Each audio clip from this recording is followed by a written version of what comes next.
नमस्कार, स्वागत है दोस्तों आपका उत्कर्ष क्लासेज की इस ऑनलाइन क्लास में।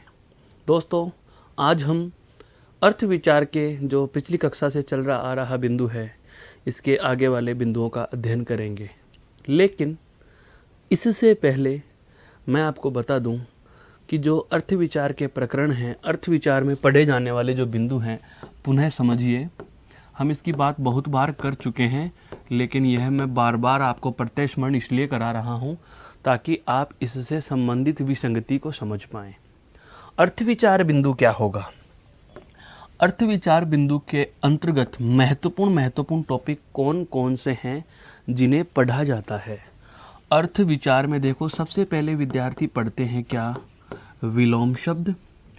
उसके पश्चात है जैसे पर्यायवाची शब्द,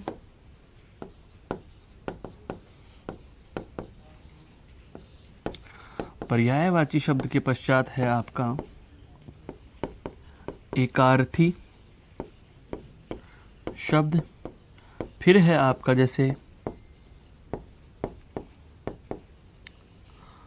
अनेकार्थी शब्द, फिर है आपका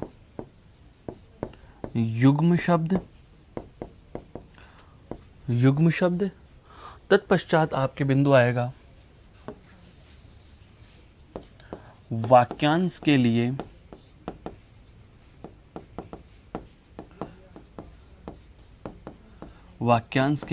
एक शब्द, वाक्यांश के लिए एक शब्द। ये मोटे मोटे हैं एकार्थी, अनेकार्थी, युग्म, पर्यायवाची और विलोम तथा वाक्यांश के लिए एक शब्द। और शब्द से संबंधित बिंदुओं की बात करी जाए तो एक आपके आता है कौन सा? शब्द शुद्धि या शुद्ध वर्तनी। यह बिंदु हम पढ़ चुके हैं। बात करें कौन कौन से बिंदु पढ़ाए जा चुके हैं, तो देखो, विलोम हो चुका है, युग्म शब्द हो चुके हैं, वाक्यांश के लिए एक शब्द भी आपका हो चुका है, शब्द शुद्धि भी आपका हो चुका है। 3 प्रकरण शेष रहे हैं, 3 बिंदु शेष रहे हैं। बहुत बड़े नहीं हैं। समझाने की दृष्टि से पूर्ण रूप से समग्र टॉपिक की बात की जाए, समग्र बिंदु की बात की जाए, तो मैं आपको पुनः सावचेत कर देता हूं कि ये बिंदु होते हैं याद करने के। किसके हैं भाई? याद करने के तो हैं, लेकिन विद्यार्थी की मनोवृत्ति यह रहती है कि हमें तो पढ़ाया ही नहीं, हम केवल याद क्यों करें। जैसे कि हम बात करें कि आपको इसकी पूरी पीडीएफ मिलेगी, इस सारे के सारे भाग की पीडीएफ में आपको एक एक टॉपिक के, जैसे विलोम के 500 के आसपास उदाहरण हैं, पर्यायवाची के भी सैकड़ों उदाहरण हैं, हर एक बिंदु के आपको सैकड़ों उदाहरण मिल रहे हैं। लेकिन इतना सब कुछ होने के बाद भी एक विद्यार्थी की तरह मैं भी सोचूं तो यही सोचूंगा कि पढ़ाया तो नहीं। ज़रूरी भी है, जैसे कि हमने जाना था विलोम शब्द के संदर्भ में बहुत अंश और बहुत माइनर पहलुओं को, युग्म शब्द में भी और वाक्यांश के लिए एक शब्द में भी। इसके साथ ही आपके अर्थ विचार में मुहावरे और लोकोक्तियाँ भी हमने पढ़ी थी। तो जो ये रटने के बिंदु होते हैं, मुहावरे और लोकोक्ति वाला, इस रटने के विभिन्न प्रकार के बिंदुओं में या समझते हुए पढ़ने के विभिन्न प्रकार के बिंदुओं में, चाहे वो शब्द शुद्धि ही क्यों न हो, हम बारीक पहलुओं पर चर्चा करना आवश्यक समझते हैं। यह चर्चा आवश्यक इसलिए हो जाती है कि हमें इनके तथ्यात्मक जानकारी का नहीं पता होता।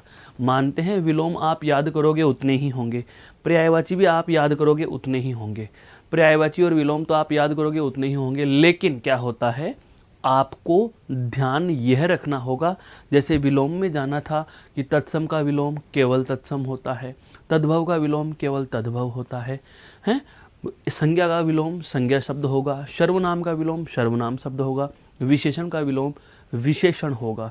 तो दोस्तों, बहुत छोटी छोटी बातें लेकिन महत्वपूर्ण बातें हैं इन 3 बिंदुओं से संबंधित भी, जिनकी चर्चा हम आज और आने वाली कक्षाओं में और इस कक्षा तथा आने वाली कक्षाओं में करने वाले हैं। तो सबसे पहले हम बात करें तो आज हमारा जो बिंदु रहेगा वह सबसे पहले कौन सा रहेगा? पर्यायवाची का। कौन सा बिंदु रहेगा दोस्तों? पर्यायवाची का रहेगा।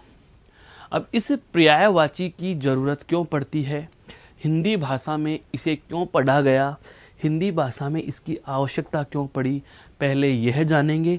पर्यायवाची शब्द क्या होता है यह जानेंगे।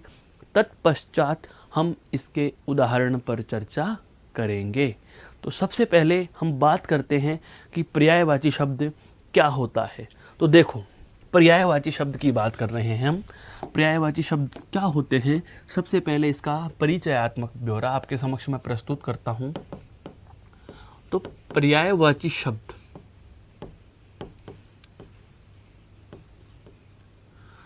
पर्यायवाची शब्द क्या है, क्यों हिंदी में आया, क्यों इसकी आवश्यकता पड़ी, क्यों ये पढ़े जाते हैं। तो ध्यान रखना, माना कि मुझे कोई बात कहनी है, मुझे एक बात कहनी है कि कल जंगल में आग लगी। मैंने कहा कल जंगल में आग लगी, कल जंगल में आग लगी। अब यहाँ पर ध्यान दीजिए, इस आग लगने से संबंधित या इस आग से संबंधित जितने भी पहलू हैं, मैं उन सभी पहलुओं पर चर्चा करना चाहूँ। मैं कहूँ जंगल में आग लगी, आग में एक पेड़ जला, आग में 2 बरगद के पेड़ जले, आग में 3 पीपल के पेड़ जले, आग में 2 इमली के पेड़ जले, आग में तो आप पेड़ जले वो तो बाद की बात है। इस आग शब्द को सुनते सुनते खुद आग बबूला हो जाओगे, हैं? आप स्वयं आग बबूला हो जाओगे। क्यों? क्योंकि मैं क्या कर रहा हूँ, इस शब्द की पुनः पुनः या मैं कहूँ बार बार आवृत्तियाँ कर रहा हूँ। क्या कर रहा हूँ दोस्तों? बार बार आवृत्तियाँ कर रहा हूँ। और जब कोई किसी शब्द की बार बार आवृत्ति हो जाती है तो भाषा अप्रभावी हो जाती है। भाषा क्या हो जाती है दोस्तों? अप्रभावी हो जाती है। और भाषा जब अप्रभावी हो जाती है तो उन्हें पुनः प्रभावी बनाने के लिए, या हम कहें कि सामने वाले पर, श्रोता पर हमारा नियंत्रण खत्म हो जाता है। मेरे कहने का आशय कुछ इस प्रकार से है कि हम किसी व्यक्ति को कोई बात कहना चाह रहे हैं, लेकिन संयोगवश क्या हो रहा है, बार बार किसी एक ही शब्द की आवृत्ति करने की वजह से सामने वाले को विषय समझ में नहीं आता, विषय वस्तु समझ में नहीं आती, बल्कि कोई एक पर्टिकुलर शब्द की इतनी बार पुनः पुनः आवृत्ति हो जाती है कि उस शब्द से उसको इरिटेशन होने लगती है, वह तंग आ जाता है, परेशान सा महसूस करने लग जाता है, उसके अंतःकरण की चेतना जाग जाती है और वो कहता है कि ये एक ही शब्द आप इतनी बार बार बार पुनः पुनः क्यों बोल रहे हो। तो किसी शब्द की बार बार आवृत्ति होती है तो उससे भाषा क्या हो जाती है, थोड़ी अप्रभावी हो जाती है, या हम कहते हैं कि संचार क्या रहता है, संचार अप्रभावी हो जाएगा। तो जब संचार अप्रभावी होगा तो उसे हमें पुनः प्रभावी बनाने की आवश्यकता पड़ती है। और जब पुनः प्रभावी बनाने की आवश्यकता पड़ती है तो हम महसूस कर पाते हैं कि हम क्या करें, इस आग शब्द की जगह अन्य ऐसे शब्द का प्रयोग करें, अन्य ऐसे शब्दों का प्रयोग करें जो अर्थ में समान हो। अर्थ में क्या हो? समान। अर्थात आग की जगह आप अनल लिख दोगे, आग की जगह आप अग्नि लिख दोगे, हैं? आग की जगह आप अनल या अग्नि लिख रहे हो तो श्रोता के चित्त पर कोई विपरीत प्रभाव नहीं पड़ेगा, हैं? आप आग की जगह चाहे अनल लिखो, हैं, चाहे आप आग की जगह अग्नि लिख दो, माना है ये तत्सम, चाहे आप आग की जगह पावक लिख दो, पावक, हैं, पावक भी आग का पर्यायवाची शब्द ही है। तो आपने उस एक आग शब्द की जगह उसके विकल्प के रूप में बराबर अर्थ रखने वाले, बराबर का अधिकार रखने वाले 3 अन्य शब्दों का प्रयोग कर दिया। दोस्तों, ये 3 अन्य शब्द ही क्या हैं? पर्यायवाची हैं। ये 3 अन्य शब्द ही क्या हैं? पर्यायवाची हैं। मेरे कहने का आशय यह हुआ कि किसी एक शब्द की पुनः पुनः आवर्ती से बचने के लिए जिस प्रकार से सर्वनाम शब्द की आवश्यकता पड़ी थी, हम पढ़ चुके हैं। ये सर्वनाम क्यों आए हिंदी में, सर्वनाम हिंदी में क्यों आए? सर्वनाम शब्द क्या होते हैं? संज्ञा शब्दों के स्थान पर प्रयुक्त किए जाने वाले विकारी शब्दों को हम क्या कहते हैं? सर्वनाम। और इन सर्वनामों के संदर्भ में एक महत्वपूर्ण बात हम पढ़ते हैं, बार बार पढ़ते हैं, कि सर्वनाम शब्द संज्ञा शब्द की बार बार आवृत्ति को रोकते हैं। जैसे मैंने कहा मोहन मेरा मित्र है, मैंने कहा मोहन मेरा मित्र है। अगला वक्तव्य सुनो, मैं कह रहा हूँ मोहन अध्यापक है, मोहन ईमानदार है, मोहन दयालु स्वभाव का धनी है, मोहन में करुणा की भावना भी ज़्यादा है और मोहन का व्यक्तित्व भावुक भी है। तो मोहन मोहन मोहन मैं बहुत बार बोल रहा हूँ। तो ये मोहन शब्द जो है किसी व्यक्ति का नाम है, और व्यक्ति का नाम है तो जाहिर सी बात है मोहन शब्द कैसा हुआ दोस्तों? तो आप कह दोगे कि सर यहाँ पर मोहन शब्द क्या है? संज्ञा शब्द है। मोहन शब्द क्या है? संज्ञा। अब मैंने अभी अभी जो उक्त वर्णित इतने सारे वाक्यांश मैंने आपके समक्ष प्रस्तुत किए, इन शब्द में मैंने मोहन नाम की आवृत्ति की। आवृत्ति से बचने के लिए हमें किस प्रकार के शब्दों की जरूरत पड़ती है? सर्वनाम शब्दों की। अर्थात मैं कहने लग जाऊं मोहन मेरा मित्र है, वह अध्यापक है, वह दयालु और ईमानदार है तथा वह भावुक व्यक्तित्व का धनी है। तो जो मैं मोहन के स्थान पर वह शब्द लिख रहा हूं, यह वह शब्द क्या कहलाएगा दोस्तों? सर्वनाम कहलाएगा। क्या कहलाएगा? सर्वनाम कहलाएगा। तो वही वाली बात पर्यायवाची शब्दों के संदर्भ में आती है। पर्यायवाची शब्द क्या होते हैं? मूल शब्द के बराबर, मूल शब्द के समान अर्थ रखने वाले शब्द क्या कहलाते हैं? पर्यायवाची शब्द कहलाते हैं। तो हम इसकी परिभाषा की बात करते हैं। केवल यही इसका एक परिचयात्मक ब्यौरा था। अब मैं इसकी परिभाषा को शब्दों में बांधने का प्रयास कर रहा हूँ। तो कुछ इस प्रकार से हम लिखेंगे। क्या नाम है हमारा? कौन सा बिंदु? पर्यायवाची शब्द।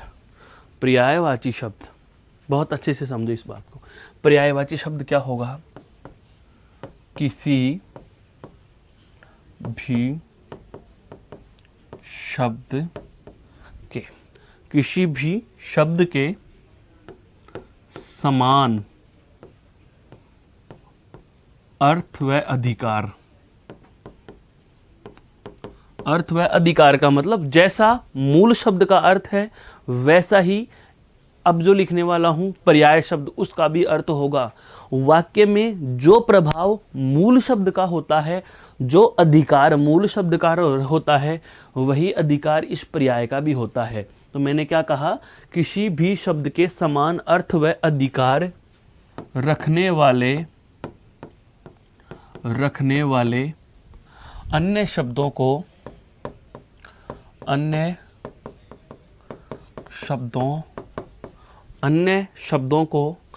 क्या कहते हैं दोस्तों? पर्यायवाची शब्द कहते हैं। क्या कहते हैं? पर्यायवाची शब्द कहते हैं। कहने का आशय पुनः सुनना, किसी भी शब्द के समान अधिकार रखने वाला, किसी भी शब्द के बराबर का अर्थ रखने वाला, किसी भी शब्द के समान अर्थ रखने वाला अन्य कोई भी शब्द होगा तो वह क्या कहलाएगा? तो आप उसे क्या कह देंगे? पर्यायवाची शब्द कह देंगे। पर्यायवाची शब्द क्या है? समान अर्थ व अधिकार रखने वाले शब्द। किसी भी शब्द के समान अर्थ व अधिकार रखने वाले शब्द हो क्या कहते हैं दोस्तों? उनको हम पर्यायवाची शब्द कहते हैं। क्या कहते हैं? पर्यायवाची शब्द कहते हैं। अब बात आती है इनकी आवश्यकता क्यों है, इनका महत्व क्यों? तो आप लिख सकते हैं ये वाली बात, महत्व व शर्तें। महत्व व शर्तें। शर्तें का मतलब यह है दोस्तों, बस पढ़ाने में उदाहरण हमारे इसमें महत्वपूर्ण नहीं है। उदाहरण तो अभी आपके समक्ष मैं बताऊंगा। उदाहरण में 5 बता दूंगा, 10 बता दूंगा, 15 बता दूंगा, 20 बता दूंगा, पर 20 उदाहरणों से पर्याप्त पर्यायवाची याद नहीं हो गए। आपको सैकड़ों उदाहरण याद करने पड़ेंगे, सैकड़ों उदाहरण पढ़ने पड़ेंगे, रटने पड़ेंगे, जो आपकी परीक्षा में प्रश्न रख देते हैं। लेकिन थ्योरी का प्रश्न आए तो कुछ इस प्रकार का होगा।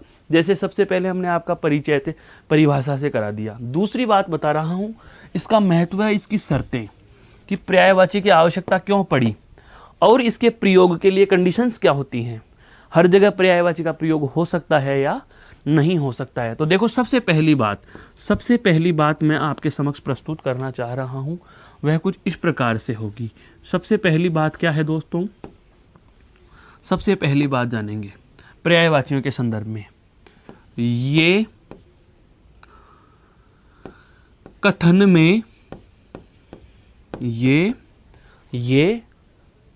में किसी शब्द की पुनः अर्थात बार बार, किसी कथन में, कथन का मतलब तो समझ में आया दोस्तों, कथन का मतलब वाक्यांश या वाक्य में, किसी कथन में शब्द की पुनः आवृत्ति को रोकते हैं। पहली और महत्वपूर्ण विशेषता, किसी भी बात में, किसी भी उक्ति में, किसी भी कथन में आप कोई शब्द की बार बार आवृत्ति कर रहे हो, रिवीजन ऑफ द वर्ड है, रिपीटेशन ऑफ द वर्ड, अर्थात शब्द का दोहरान, शब्द को बार बार उक्त करना, अभिव्यक्त करना, कहना। तो शब्द के बार बार आवृत्ति का मतलब यहाँ कहने से है, लिखने से है, अभिव्यक्ति से है, चाहे वो लेखन हो या मौखिक हो। तो किसी भी शब्द की बार बार आवृत्ति को क्या करते हैं? रोकते हैं। अब जाहिर सी बात है, शब्द की बार बार आवृत्ति रुकेगी तो इससे आपका क्या होगा? इससे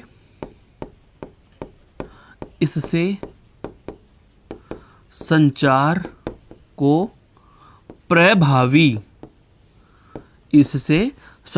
को प्रभावी बनाया जा सकता है।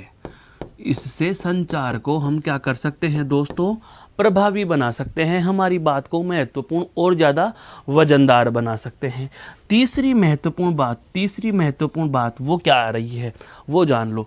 तीसरी महत्वपूर्ण बात यह आई, क्या इससे भाषण कौशल में वृद्धि होती है। ये बहुत अच्छी बात है, ये विधियों के संदर्भ में भी है। इससे भाषण कौशल में वृद्धि होती है, बढ़ोतरी होगी।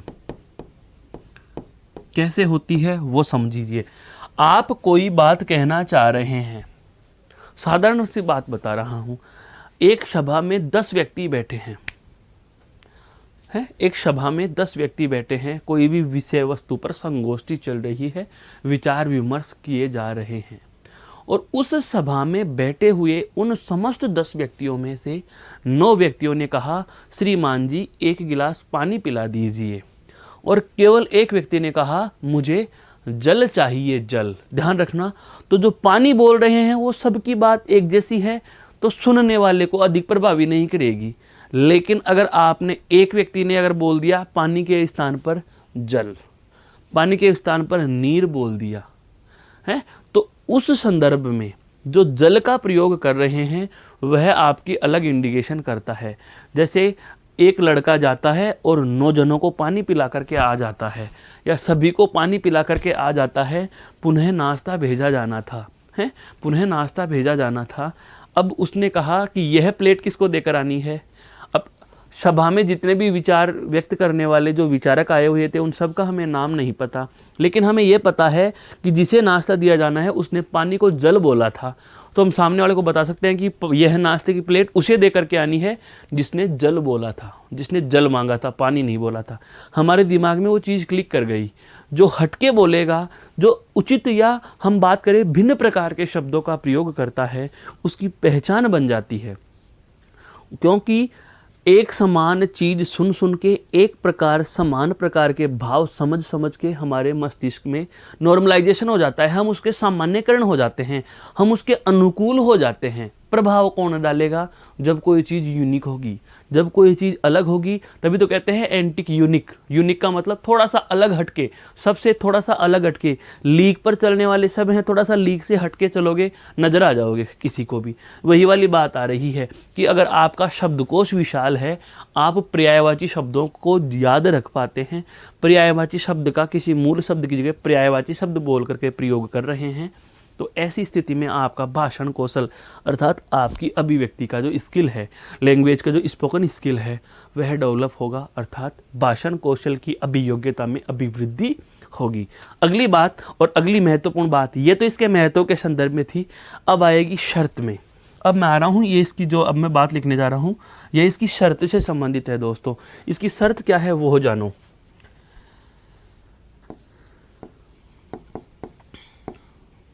पर्यायवाची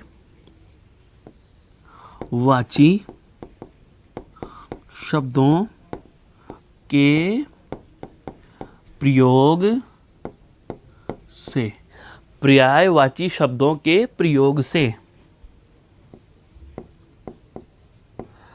अलंकार प्रभावित हो जाता है। अलंकार प्रभावित हो जाता है। अब ये बात मैंने क्यों लिखी, ये बहुत अच्छे से समझो दोस्तों। अगर आप गद्य की बात करें, जब हम बात करें हिंदी विधा या हिंदी भाषा की विधाएं, हिंदी भाषा की जो विधाएं हैं, हिंदी भाषा की जो विधाएं हैं वो दो प्रकार की विधा है। एक तो है आपकी गद्य विधा और एक है कौन सी, पद्य विधा। अर्थात जो हम कविताएं लिखते हैं वो पद्य विधा में आएंगी। और कविताओं में यदि आपने, अब ध्यान रखना, हर चीज़ के प्रयोग की एक लिमिट होती है। अनलिमिटेड कुछ नहीं होता आज के समय में, अनलिमिटेड कुछ है ही नहीं। सबकी एक लिमिट है, एक निश्चित समय है, एक निश्चित मात्रा है, एक निश्चित अनुपात होता है। हाँ, हो सकता है किसी की किस्मत में यह अनुपात ज़्यादा हो, किसी की किस्मत में यह अनुपात ज़्यादा हो, लेकिन लिमिट है ज़रूर। अनलिमिटेड कुछ नहीं। अनलिमिटेड व्यक्ति बन सकता है तो वह मेहनत है, चाहो जितनी कर लो, कम नहीं होगी वो, उसको आप जितनी चाहो बढ़ा सकते हो, मेहनत को बढ़ा सकते हो। लेकिन लिमिट्स की बात आ जाए, बैरियर्स की बात आ जाए, बाधाओं की बात आ जाए, रोक की बात आ जाए, स्टॉप पॉइंट की बात आ जाए, डेस्टिनेशन की बात आए, वो हर एक चीज़ का होगा। हर एक चीज़ का, हर एक विचार का, हर एक कर्म का गंतव्य होता है, एक निश्चित टारगेट होता है। तो हम बात कर रहे हैं भाषा की पद्य विधा की। ध्यान दीजिए, पर्यायवाची शब्दों के प्रयोग पर भी लिमिट हो गई। यहाँ तक तो आप पढ़ रहे थे, 3 बिंदु पढ़ते पढ़ते तो हमारे जहन में आ गया कि हमें तो पर्यायवाची का ज्ञाता बनना है। क्यों? इससे संचार भी प्रभावी होगा, इससे हमारा भाषण कौशल भी बढ़ जाएगा। लेकिन अब ये कह रहा हूँ, पर्यायवाची शब्दों के प्रयोग से क्या होता है, अलंकार प्रभावित हो जाता है। उदाहरण समझो दोस्तों, मान लीजिए यमक अलंकार है, इसमें उदाहरण भी ऐड कर रहा हूँ मैं साथ में। जैसे उदाहरण, ये बात समझना है, मान लीजिए जैसे यमक अलंकार का उदाहरण आ गया। किसका उदाहरण आ गया दोस्तों? यमक अलंकार का उदाहरण आ गया। यमक अलंकार क्या होता है? यमक अलंकार होगा कि शब्द की आवृत्ति बार बार नहीं, एक शब्द बार बार लिख रहे हैं, उसका अर्थ भी हर बार बदलता जा रहा है। श्लेष में एक शब्द को एक बार लिख करके उसके अनेक अर्थ निकाले जाते हैं। जैसे श्लेष में आपने सुना होगा, पानी गए न उबरे मोती मानुष चून। अब पानी का संदर्भ मोती के लिए अलग है, मानुष यानी मनुष्य के लिए अलग है, चून अर्थात आटे के लिए अलग है। लेकिन यमक अलंकार में क्या लिखते हैं हम? उर्वशी मेरे हृदय की उर्वशी तुम पर निछावर।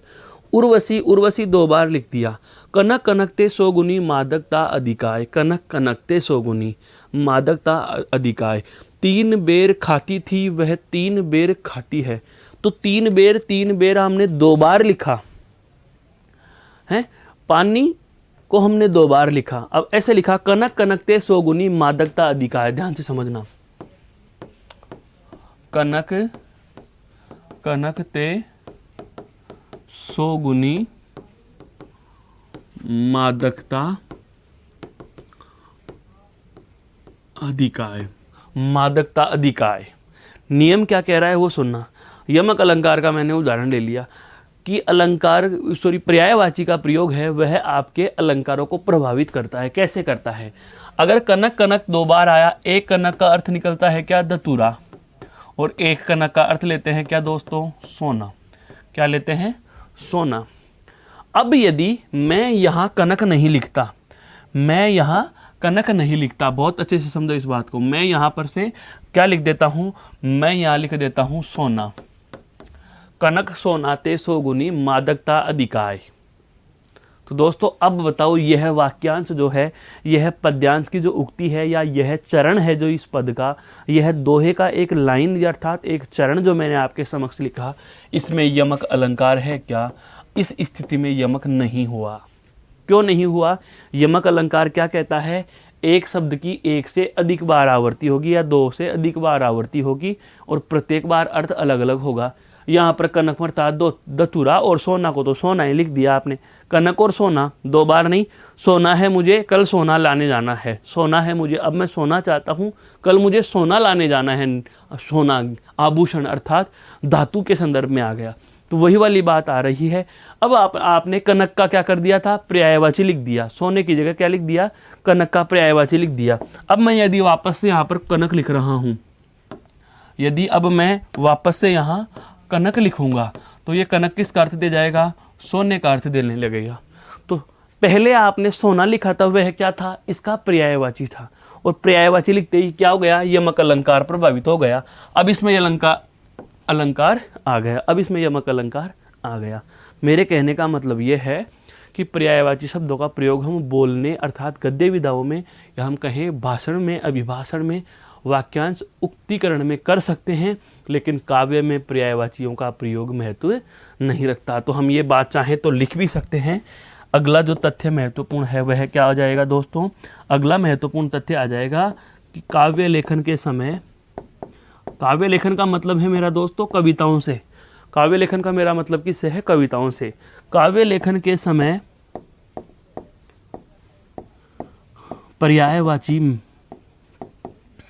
पर्यायवाची शब्द प्रयोग प्रबंधन अर्थात आप बोलते समय पर्यायवाची शब्दों का प्रयोग कर सकते हो। आप स्वतंत्र हो। गद्य विधा में आप स्वतंत्र हो, लेकिन जब आप कविता लिख रहे हो, पोइम्स लिख रहे हो, पद्य रचना कर रहे हो, काव्य रचना लिख रहे हो, तो उस समय पर्यायवाची शब्दों के प्रयोग पर बंधन रहेगा। और क्यों रहता है उसका कारण मैं आपको पहले दे चुका हूँ। अलंकार क्या होते हैं दोस्तों?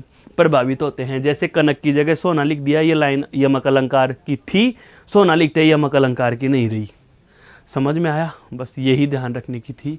पर्यायवाची संदर्भ के विषय में बातें कि क्या होते हैं पर्यायवाची। तो किसी भी शब्द के समान या बराबर का अधिकार रखने वाले जो शब्द होते हैं, अन्य जो शब्द होते हैं, उसे हम क्या कहते हैं दोस्तों? तो उसे हम कहते हैं पर्यायवाची।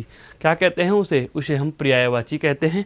पर्यायवाची शब्दों के संदर्भ में बात आई कि ये संचार को प्रभावी बनाते हैं, भाषण कौशल की अभिव्यक्ति या अभियोग्यता विकसित होती है, और ये किसी भी शब्द की पुनः पुनः या बार बार आवृत्ति को रोकते हैं। सीमाओं के संदर्भ से दो बातें की, क्या क्या? कि पर्यायवाची शब्दों के संदर्भ में एक तो महत्वपूर्ण बात का हमें पता चला कि इससे अलंकार प्रभावित हो जाता है, और काव्य रचना में इन पर्यायवाची शब्दों के प्रयोग पर क्या होते हैं? बंधन होते हैं। यह है इसका परिचयात्मक विवरण मैंने आपके समक्ष रखा। अब बात करते हैं कुछ उदाहरणों की। देखो जैसे अग्नि शब्द आ गया। अग्नि शब्द का पर्यायवाची क्या होगा? अग्नि शब्द का पर्यायवाची क्या होगा? अब अग्नि शब्द के पर्यायवाची के संदर्भ में तो जैसे अग्नि का अभी मैंने बताया था, अग्नि का पर्यायवाची अभी हमने जाना है। क्या हो जाना है दोस्तों? आग है। क्या है? आग। जैसे अनल हो सकता है आपको अनल दे करके जुड़ती हुई बात आ रही है, बता रहा हूं। अनल के युग्म शब्द में क्या आता है? अनिल। क्या आता है दोस्तों? अनिल। इसका ये क्या है? युग्म शब्द है। युग्म शब्द का मतलब क्या होता है दोस्तों? वो सुन लीजिए। श्रुतिसम भिन्नार्थक शब्द या समोच्चारित भिन्नार्थक शब्द, दो एक की जैसे अर्थात एक समान उच्चारित होने वाले से प्रतीत होते हैं, पर वास्तव में अर्थ उनका अलग होता है। जैसे अनल अनिल, अनल अग्नि, अनिल हवा, अर्थात यह किसका पर्यायवाची हो गया दोस्तों? हवा या वायु या वात या पवन। क्लियर? ये लो, मैंने आपको हवा के भी पर्यायवाची बता दिए ये इधर, और ये इसका युग्म शब्द भी हो गया। मेरा कहने का मतलब क्या है? पर्यायवाची उदाहरण समझाना उद्देश्य कतई नहीं है दोस्तों। उदाहरण तो अब मैं 20 बता दूंगा, फिर भी आपको पढ़ने ही पड़ेंगे। हम उस कंसेप्ट को समझना चाह रहे हैं जो हमें समझना है कि अर्थ विचार में आप अर्थ विचार का केवल पर्यायवाची को अलग बांट के मत पढ़ो। इस शब्द से संबंधित प्रश्न बन रहे हैं, उन सभी प्रश्नों पर चर्चा कर लो। जैसे अग्नि शब्द है, ये आग का क्या है दोस्तों? आग है तद्भव। आग क्या है? तद्भव। और ये अग्नि शब्द क्या है दोस्तों? तत्सम। तो आप ये एक प्रश्न ये भी बन गया। प्रश्न बनता है तत्सम तद्भव शब्द का, बहुत अच्छा और कठिन, सबसे बिंदु टफ जो शब्द विचार में आता है, सबसे कठिन टॉपिक होता है तत्सम तद्भव याद करना। ऐसे रटे नहीं जाते, समझने हैं लॉजिकली। क्या अग्नि तत्सम शब्द है, आग इसका पर्यायवाची है, लेकिन आग कैसा शब्द है? तद्भव। तो तत्सम तद्भव का संबंध हो गया। अनल अनिल का युग्म शब्द हो गया, और अनल और आग ये अग्नि इसके क्या हो गए? दोनों के दोनों शब्द अग्नि के पर्यायवाची हो गए। क्या हो गए दोस्तों? पर्यायवाची हो गए। अब इसके अलावा जैसे और आते हैं क्या, जैसे पावक।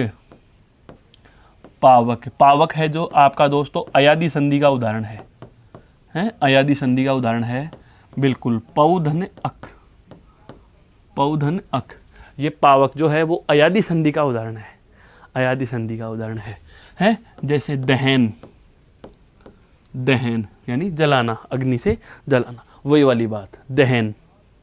ये समक्ष आपके जो मैंने रखे शब्द चारों, ये चारों के चारों अग्नि शब्द के क्या हैं? पर्याय। लेकिन मैंने केवल पर्याय ऐसे बोल देता, अग्नि, अग्नि का पर्यायवाची है दोस्तों आग, अनल, पावक, दहन, ये लो बात खत्म। क्या जरूरत पड़ रही थी कि इन 4 शब्दों से संबंधित मैंने आपको 6 प्रश्न और बता दिए।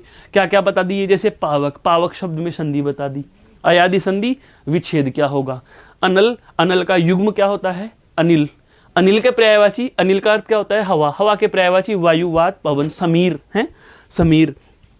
ये सब हम इसके क्या जान रहे हैं? संबंधित। कई बार क्या होता है, अटैच प्रश्न होते हैं, हिडन सिलेबस जिसको कहा जाता है, छुपी हुई बातें। यह आप रट के चले गए और इससे संबंध रखने वाला वह प्रश्न पूछ लिया। अभी तो कहता हूँ अप्रत्यक्ष को पढ़ना जरूरी होता है, प्रत्यक्ष तो आपको सबको पता है, ये तो सब पढ़ के आएंगे, लेकिन इस बिंदु से संबंधित और प्रश्न क्या बनते हैं, ये आपके मस्तिष्क में साथ के साथ चलते रहने चाहिए। जैसे देखो आगे कौन सा शब्द आ गया दोस्तों? अलंकार। आगे अगला शब्द कौन सा आ गया? अलंकार शब्द आ गया, अलंकार। अब अलंकार शब्द अब यह भी पता है कि यह व्यंजन संधि का उदाहरण है। अलम योग कार, अनुस्वार की संधि पढ़ते हैं अलम योग यार, अलम योग कार। अब ध्यान दो, यहां पर अलंकार अपने आप में हिंदी का पद्य का एक अपने आप में काव्य भाग का एक विस्तृत बिंदु है, विस्तृत बिंदु है। अलम योग कार अलंकार कहलाते हैं। अब इस अलंकार शब्द की बात करें तो अलंकार शब्द के पर्यायवाची क्या होते हैं? तो अलंकार शब्द में संधि तो कौन सी हो गई? व्यंजन संधि। और व्यंजन संधि में भी कौन सा नियम लग रहा है दोस्तों? अनुस्वार का। किसका नियम लगा? अनुस्वार की संधि का नियम लग रहा है, अनुस्वार की संधि का। लेकिन हम बात करें अलंकार शब्द के ही, आपको क्या करने हैं? पर्यायवाची बताने हैं, तो कोई दिक्कत नहीं है, हैं? अलंकार के पर्यायवाची जैसे अलंकार यानी आभूषण है, आभूषण भी कह सकते हो। भूषण बिनु ने बिराजई, कविता बनिता मित, कविता बनिता मित, भूषण गहना, आभूषण, भूषण, आभूषण लिख सकते हो, भूषण लिख सकते हो, गहना लिख सकते हो, जेवर लिख सकते हो, ये सब इसके पर्यायवाची हैं। भूषण बिनु ने बिराजई, कविता बनिता मित, अलंकारों के बिना कविता भी शोभा नहीं देती। भूषण यानी अलंकार, अलंकारों के बिना कविता भी शोभा नहीं देती। भूषण बिनु ने बिराजई, भूषण के बिना शोभा नहीं देते। कविता बनिता, बनिता होती है स्त्री, स्त्री की भी शोभा किसके बिना नहीं होती? अलंकारों के बिना नहीं होती। दोस्तों ये ध्यान रखने की बातें हैं, छुपी छुपी बातें लेकिन है महत्वपूर्ण, छुपी छुपी बातें है महत्वपूर्ण है। अगला शब्द है आपके समक्ष जैसे क्या? इच्छा है, इच्छा, इच्छा इसके पर्याय शब्दों में जैसे कामना, कामना है, लालसा, लालसा, ये मेरे मन की चाह है, मन की चाह है। आपको मैंने बताया भी था इच्छार्थक वाक्यों में मन की इच्छाएं हैं, आपके लालसा हैं, आपके कामना हैं, आपके जैसे अभिलाषा भी होती है ना, एक अभिलाषा, अभिलाषा है, अभिलाषा, अभिलाषा, आकांक्षा, आकांक्षा भी होती है, आकांक्षा। ये सब क्या है? आपके इच्छा शब्द के पर्याय शब्दों में आते हैं। कपड़ा है, कपड़ा, चीर, चीर, वस्त्र, वस्त्र है, देह को वसन, वसन, वसन है, पट भी कहते हैं, पट है, वस्त्र, चीर, वसन, वस्त्र, ये सब क्या है दोस्तों? आपके हैं कपड़ा के एक और आते हैं आप जैसे पर्यायवाची शब्दों में पढ़ते हो हैं क्या, दिगंबर, दिक दिशाएं, है अंबर जिसके, अंबर यानी वस्त्र, अंबर, ये लो अंबर, अंबर यानी भी क्या होता है, वस्त्र होता है। समास का उदाहरण पर्यायवाची में काम कर गया। ऐसे आपको लॉजिक लगाने ही लगाने हैं, जोड़ जोड़ के पढ़ना है आपको, अकेले स्वतंत्र कोई सा ही टॉपिक नहीं पढ़ना। आगे देखो, आपके आगे कौन है, महाराज कामदेव जी, ये भी अपने आप में किसके पर्यायवाची हैं दोस्तों, यह भी आपके किसके पर्यायवाची हैं, कामदेव, अपने आप में बहुब्रीहि समास में आता है। रति के पति कौन है, कामदेव हैं। रतिपति किसको कहा जाता है, कामदेव को कहा जाता है। अनंग, बिना अंग के अर्थात अंग रहित है जो, वह कौन है, कामदेव हैं। मन में जन्म लेने वाले मनोज कौन होते हैं दोस्तों, कामदेव हैं। मनोज कौन है दोस्तों, कामदेव हैं। मनोज क्या है, कामदेव हैं। शंभु शत्रु भी कहा जाता है, अर्थात भगवान शिव के शत्रु माना जाता है, क्योंकि कामदेव का वध किसने किया था, शिव ने ही किया था। कामदेव का वध किसने किया था, महाराज या भगवान शिव ने किया था, यह ध्यान रखना है। कामदेव हैं। मदन, मदन, मदन आपके कुसुम शर, कुसुम के हैं सर जिसके, मकर ध्वज, सबके सब कामदेव का पर्यायवाची शब्द, सभी के सभी क्या हैं दोस्तों, कामदेव का पर्यायवाची शब्द। अब इस आपने स्लाइड पे देखो, गौर से देखो आराम से स्लाइड को।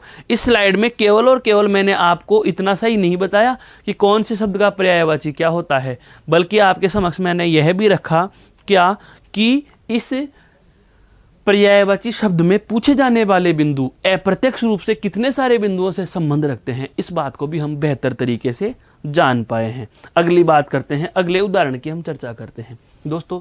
अगले जैसे कुछ उदाहरण और आपके समक्ष प्रस्तुत कर दिए, जैसे किनारा है, किनारा, बिल्कुल किनारा बहुत अच्छा शब्द है क्या, किनारा, किनारा, किनार पर, बॉर्डर है, कगार, सीमा, कगार, कगार, कगार है, नदी का किनारा, नदी की तीर, नदी की तीर है, नदी का तट, समुद्र, तट, समुद्र का किनारा, तट। वाक्य प्रयोग करके देख लो, आपको पर्यायवाची का हिंट अपने आप ही मिल जाएगा। और ये सारे ऐसे कुछ नहीं है कि रटने वाली चीजें थी, ये सब चीजें हम प्रयोग में लेते भी हैं, भाषा में इनका प्रयोग कर रहे हैं, पर हमें ये नहीं पता कि एग्जैक्ट ये क्या चीज का अर्थ दे रहे हैं, बस ये चीजें हमें देखनी है। अब आपके जैसे आती है जीभ। अब इस जीभ के कितने सारे पर्यायवाची लिख लो, जितने लिखो उतने ही कम है, जितने लिखो उतने ही कम है जीभ के। तो क्या है, जीभ, जीभ। सबसे पहले हम बात करते हैं इसके तत्सम में क्या आता है दोस्तों, जीवा, क्या आता है, जीवा, गर्दन का ग्रीवा, जीभ का जीवा, क्लियर है, गर्दन का ग्रीवा, जीभ का जीवा, जीवा एक पर्यायवाची है। इसके अलावा जैसे रसना, रस का पता लगाने वाली, आनंद को महसूस करने वाली है, स्वाद पहचानने वाली, क्या कहलाती है आपके, रसना कहलाती है। क्या कहलाती है, रसना कहलाती है दोस्तों, क्या, रसना कहलाती है। जबान, जीभ यानी जबान, कहते हैं ना जबान काट देंगे, जबान है। रसज्ञा, रसज्ञा, रसज्ञा, रस की ज्ञाता, रस यही तो बताएगी, रस यानी स्वाद है, रसज्ञा, रस की ज्ञाता, रस यही तो बताएगी स्वाद की, खट्टा मीठा कड़वा या नमकीन। ये सब कौन बता रही है आपको, यह जीवा बता रही है। जीवा के पर्याय संदर्भ में दोस्तों आपको पता चला क्या होता है, जीभ होता है। क्या होता है, जीभ होता है, क्लियर। अगला शब्द है आपका कौन सा, दास, बहुत ही अच्छा शब्द है ये भी है। दास क्या होता है, आपकी जो सेवा कर रहा है, बिल्कुल आपकी क्या कर रहा है, ये सेवा कर रहा है, आपका, आपके अनुसार, आपके अनुसार अपना आचरण कर रहा है। अनुचर जिसको कहा जाता है, अनुचर, अनुचर सेवा करने वाला, जैसे सेवक कह सकते हो, क्या कह सकते हो, सेवक हैं। जैसे नर्स देखते हैं हम हॉस्पिटल में, चिकित्सालय में देखते हैं, हमारे जो मरीज होते हैं उसके पेटेंट होते हैं, उनके साथ एक कंपाउंडर बोलते हैं, उनको बोलते हैं परिचारिका, हैं, परिचारक, परिचारक, परिचारक या परिचारिका। स्त्रीलिंग का संदर्भ में क्या हो जाएगा, परिचारिका, और पुल्लिंग के संदर्भ में क्या हो जाएगा, परिचारक हैं, सेवक हैं, दास, नौकर चाकर, नौकर चाकर ऐसे हैं, नौकर चाकर, बिल्कुल। अगला शब्द देखो, अगला शब्द बहुत महत्वपूर्ण और बहुत ही ज्यादा सरल, क्या है, देह, देह यानी शरीर, शरीर यानी तन, तन यानी गात, गात है, गात है, गात, बिल्कुल। गात, गात यानी शरीर, बिल्कुल तन है, बिल्कुल शरीर दुखी है, काया, काया यह भी किस में जाएगा दोस्तों, इसी के पर्याय शब्द में जाता है, काया, काया। अगला कौन सा शब्द है आपके समक्ष, पत्थर। अगला कौन सा शब्द है दोस्तों, पत्थर है, पत्थर, बिल्कुल। पाहन पूजे हरि मिले तो मैं पूजू पहाड़, ताते चाकी भली पीस काय संसार। पाहन है, पाहन, पाहन, पाहन, पत्थर। पत्थर के औजार बनाए थे उस युग को क्या कहा था, पाषाण काल। इसका मतलब पत्थर का एक अर्थ यह भी होता है, क्या दोस्तों, पाषाण। क्या होता है, पाषाण, पत्थर है। पत्थर को प्रस्तर भी कहा जाता है तत्सम में। क्या कहते हैं, प्रस्तर, प्रस्तर यानी पत्थर, यह इसका तत्सम है। यह दोस्तों क्या है, इसका तत्सम। अब ध्यान रखना, मैं तत्सम बता रहा हूँ, इस स्लाइड पर भी तत्सम शब्द मैंने कौन कौन से आपके समक्ष लिख दिए। जैसे पत्थर का तत्सम क्या हो गया, प्रस्तर है, बिल्कुल, पत्थर का तत्सम है। ऐसे जैसे आता है आपका जीव का, बहुत पूछे जाने वाले तत्सम मैं आपके चिन्हित कर रहा हूँ। जीव का क्या है, जीवा, यह भी क्या है दोस्तों, यह भी आपका तत्सम है। यह भी क्या है, तत्सम है, तत्सम, बिल्कुल ध्यान रखने वाली बात है ये। यहाँ तक बात समझ में आई, यहाँ तक बात समझ में आई। एक बार इस स्लाइड को और गौर से देख लीजिए, फिर हम बात करते हैं आगे।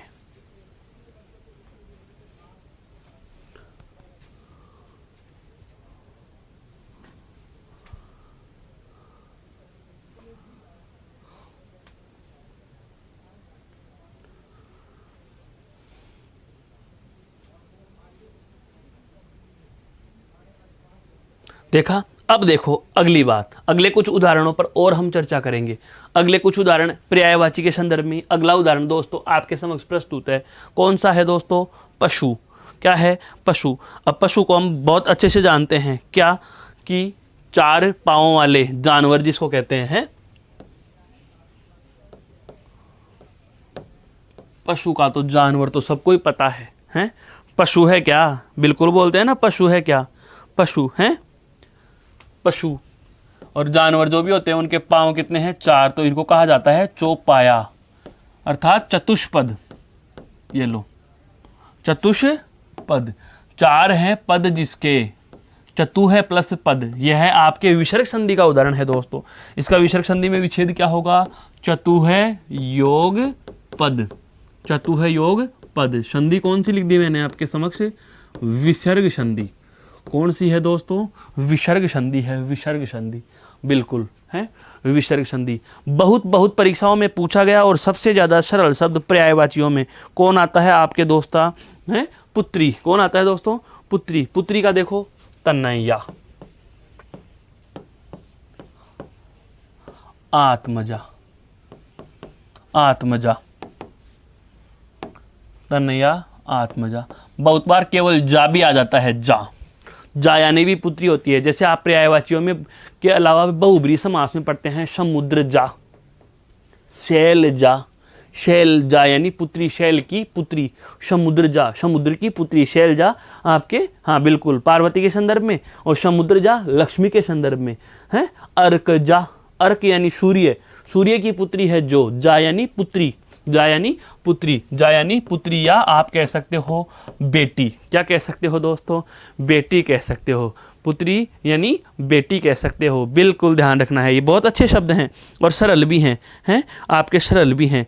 बेटी हैं, और पुत्र को क्या कह देंगे, पुत्र को क्या कह देंगे, तन से जन्म लेने वाली। जैसे तनुज होता है पुत्र, और तो तनुजा क्या हो जाएगी, पुत्री। अब ये सारे के सारे, जैसे तनुज बेटा, जय आत्मज, आत्मज क्या होता है, पुत्र। आत्मज क्या होता है, पुत्र। सुत क्या होता है, बेटी। तो सुता क्या हो जाएगी, पुत्री। सुता क्या हो जाएगी दोस्तों, पुत्री। सुता यानी पुत्री, सुता यानी पुत्री हो जाएगी।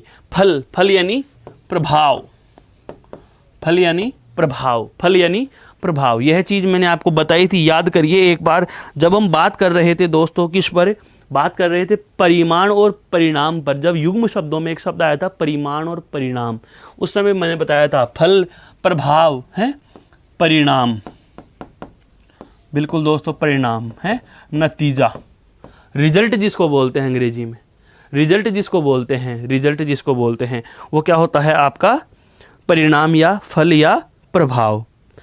परिणाम, फल या प्रभाव। अगला शब्द है आपका कौन सा? भंवरा। भंवरा, भ्रमर गीत, भंवरा से ही संदर्भित है। भ्रमर गीत भंवरा से संबंधित ही है। भ्रमर है, भंवर, भंवर भी बोलते हैं, भ्रमर, भंवर। यह है केवल और केवल ध्यान रखना, इसके अपभ्रंश में कहा जाता है, इसके अपभ्रंश में, अपभ्रंश में। और इसके अपभ्रंश में इसका वास्तविक रूप क्या होता है? शुद्ध रूप यह होता है भंवरा। क्या होता है? भंवरा। ये दोनों के दोनों अपभ्रंश के रूप हैं, ध्यान रखना इस चीज का। हालांकि पर्यायवाचियों में ऐसे विकल्प नहीं आते, क्योंकि अपभ्रंश शब्द भाषा का बिगड़ा हुआ रूप होता है। बात करें जैसे इसके अन्य पर्यायवाची, जैसे मधुप, मधुकर, आली, अली, याद आया? अली, आली यानी सखी, अली यानी भंवरा, अली यानी भंवरा, बिल्कुल। और जैसे पर्यायवाची शब्द की बात करें, अंतिम पर्यायवाची शब्द आपका कौन सा है दोस्तों? जो अंत से संबंधित है, हैं? जो अंत से संबंधित है, हैं? कि गांधी जी की मृत्यु 30 जनवरी 1948। जब लिखते हैं क्या? मृत्यु को हम क्या लिख सकते हैं? देह प्लस अवसान, यानी देहावसान, देहावसान। ये संधियों के उदाहरण हैं। देह प्लस अवसान, अवसान यानी समाप्ति, देह यानी शरीर, अभी अभी पढ़ा था, शरीर की समाप्ति। देह का अंत, देह प्लस अंत बराबर देहांत। इनके मैं साथ में संधि विच्छेद भी बताते जा रहा हूं। हैं? स्वर्ग में रहने लग जाएंगे फिर वो, तो उनको क्या कह देंगे? उनको स्वर्गवास कह देंगे। क्या कह देंगे? स्वर्गवास कह देंगे। वो अब क्या हो गए? उनका निधन हो गया। क्या हो गया? निधन। आप चाहो तो क्या कह सकते हो? मौत कह सकते हो। क्या कह सकते हो दोस्तों? मौत कह सकते हो। तो इस प्रकार से हम बात करें तो यह आपका खूबसूरत सा बिंदु जो आज की कक्षा में हम चर्चा में ले रहे हैं, कुछ समय पहले से हम इसके बारे में बात कर रहे थे। उदाहरण इतने ही पर्याप्त नहीं है, उदाहरण बहुत सारे आपको इससे ज़्यादा, कई गुना ज़्यादा आपको PDF में मिलेंगे। उदाहरण तो मैंने आपको केवल और केवल यह तथ्य स्पष्ट करने के लिए लिए थे कि वास्तव में पर्यायवाची शब्द क्या होता है। केवल एक स्लाइड यह काम की है आपके इस संदर्भ में। बाकी उदाहरणों के लिए तो मैं यही कहूँगा कि जितने पढ़ लोगे, जितने याद कर लोगे मेरे दोस्तों, उतने ही कम हैं, उतने ही कम है। जितना पढ़ लिया उतना ही कम है। तो ये पर्यायवाची शब्दों की हमने चर्चा की कि समान अर्थ क्या अधिकार रखने वाले अन्य शब्दों को क्या कहा जाता है? पर्यायवाची कहते हैं, जो कि किसी भी कथन में, किसी भी वाक्य में, किसी भी वाक्यांश में किसी शब्द की बार बार आवृत्ति, उसके पुनः पुनः दोहरान से हमें बचाते, वाणी को प्रभावी बनाते हैं, संचार को प्रभावी बनाते हैं। हमारी स्पीकिंग स्किल, भाषण कौशल की योग्यता, अभियोग्यता में अभिवृद्धि होती है। बहुत अच्छा सुंदर विस्तार उसको प्राप्त होता है।